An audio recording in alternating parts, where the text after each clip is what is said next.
हर हर महादेव मेरे प्रिय भक्तों आज के हमारे इस वीडियो में हम आपके लिए सावन महीने की भोलेनाथ की एक बहुत ही सुंदर कहानी लेकर आए हैं। बहुत ही चमत्कारिक कहानी है। उससे पहले अगर आप हमारे चैनल पर पहली बार आए हैं तो इस चैनल को सब्सक्राइब कर लीजिए, एक प्यारा सा कमेंट कर दीजिए और कमेंट में हर हर महादेव अवश्य लिखिएगा। चलिए तो भक्तों इस कथा को शुरू करते हैं। एक समय की बात है, किसी गांव में एक बुढ़ी अम्मा अपने बेटे के साथ रहती थी।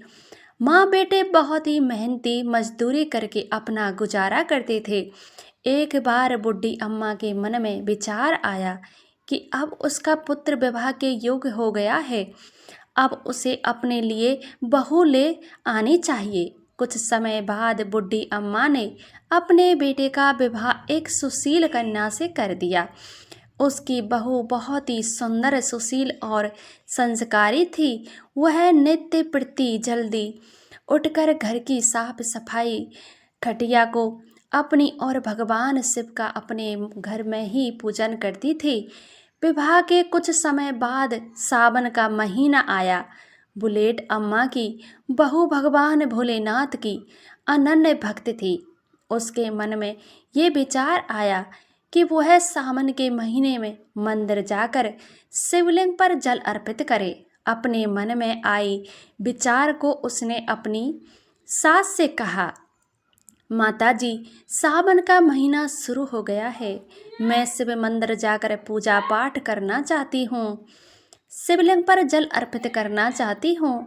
लेकिन गुड्डी अम्मा ने उसे अपना मना कर दिया और कहा, घर में ही पूजा कर लो, मंदिर जाने से समय बर्बाद होगा, इतने समय में घर का सारा काम हो जाएगा।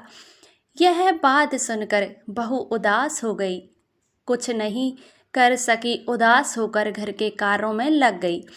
उस दिन उसने कुछ अन्न जल ग्रहण नहीं किया। अगले दिन बहू हुई जलाने गई। रास्ते में उसने देखा गांव के दो लड़कियां पूजा की थाली सजाकर मंदिर की ओर जा रही हैं। उसने रोका और पूछा, तुम सब कहाँ जा रही हो? और तब बोली, सावन का महीना शुरू हो गया है, हम सब भगवान भोलेनाथ का पूजन करने जा रहे हैं। यह सुनकर वह और फिर उदास हो गई। लड़कियां ने पूछा, आप क्यों उदास हो गई? तब वह बोली, भगवान शिव मेरे आराध्य हैं, लेकिन मेरी सास ने मुझे मंदिर जाकर पूजा करने से मना कर दिया है। तब लड़कियां बोली, आप चिंता मत करो, हर रोज इस समय पानी भरने आया करो और हमारे साथ मंदिर चलकर भगवान शिव की पूजा कर उन पर जल अर्पित किया करो। तब यह बोली, लेकिन मेरे पास पूजा की कोई सामग्री नहीं है, घर से लाऊंगी तो सास को पता चल जाएगा। तब लड़कियां बोली, कोई बात नहीं, आप हमारी पूजा की सामग्री से पूजन कर लेना। यह सुनकर वह बहुत खुश हुई और रोज उनके साथ मंदिर जाने लगी। यहाँ पर शिवलिंग पर जल चढ़ाती और भक्ति भाव से भोलेनाथ की पूजा करती। उनसे कहती, मैंने अपनी सास से ये बात छुपाई है, इसके लिए मुझे क्षमा कर दीजिए। ऐसे ही पूरा सावन का महीना बीत गया। सावन के अंतिम दिन उसने सोचा कि पूरा महीना मैंने इन लड़कियों से पूजन की सामग्री से पूजा करनी है, आज तो मुझे अपना कुछ भोलेनाथ को अर्पित करना ही चाहिए।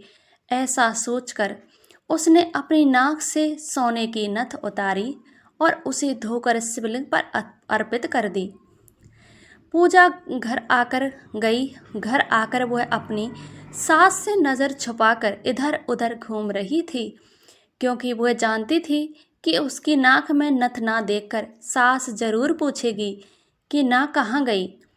ऐसी दोपहर हो गई, तभी अचानक पास की नज़र उसकी नाक पर पड़ गई। नाक में नथ देखकर सास ने पूछा, बहू तुम्हारी कहाँ है, नाक की बाली कहाँ है?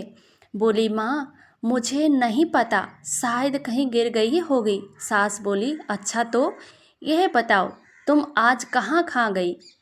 मीणा वहीं जाकर ढूंढ लेंगे। और बोली, सुबह पानी भरने गई थी, तब तक तो मेरी नाक में नथ थी। इसके बाद मुझे उबले थापने गई थी। सास बोली, चलो वहीं चलकर देखते हैं। दोनों वहां पहुंचते हैं और वहां सास ने उपले आज थापे थे। सास ने बहू से कहा, चलो अब यह उपले तो तोड़ कर देखते हैं। दोनों सास और बहू उपले तोड़ने में लग गई। जैसे ही दोनों ने रिपले तोड़े तो उपलों में एक एक नथ निकली। सास बोली, नथ तो एक ही थी, यह दो कैसे हो गई?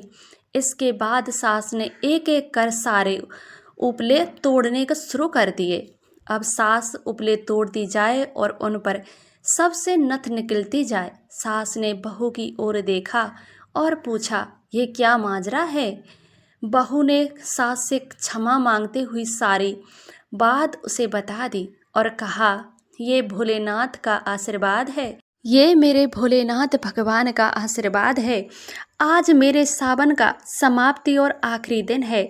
मैंने अपनी नाक से नथ को उतार कर भोले भगवान पर अर्पित किया था और उन्होंने मुझे इतनी सारी नथ वापस कर दी। सास बहू की बात सुनकर बहुत ही खुश हुई और कहा था, सावन माह में स्नान दान जप तप और इतना महत्व है तो अगले साल हम दोनों मिलकर शिवलिंग पर जल चढ़ाएंगे और पूजा पाठ करेंगे। अगला साल सावन का माह आने पर दोनों सास बहुओं ने नियम से सावन का स्नान पूजा पाठ जप तप किया। भगवान भोलेनाथ की कृपा से बड़े माता घर अन्न धन भंडार भर गए। बहू को एक सुंदर पुत्र की रतन की प्राप्ति हुई। भोलेनाथ बाबा, आपने जैसी सास बहू पर कृपा की, ऐसी ही कृपा आप सभी भक्तों पर अपनी कृपाएं बनाए रखना और ऐसी ही कृपा करना। जय भोलेनाथ की जय हो। भोलेनाथ हर हर महादेव। जय पार्वती मैया की।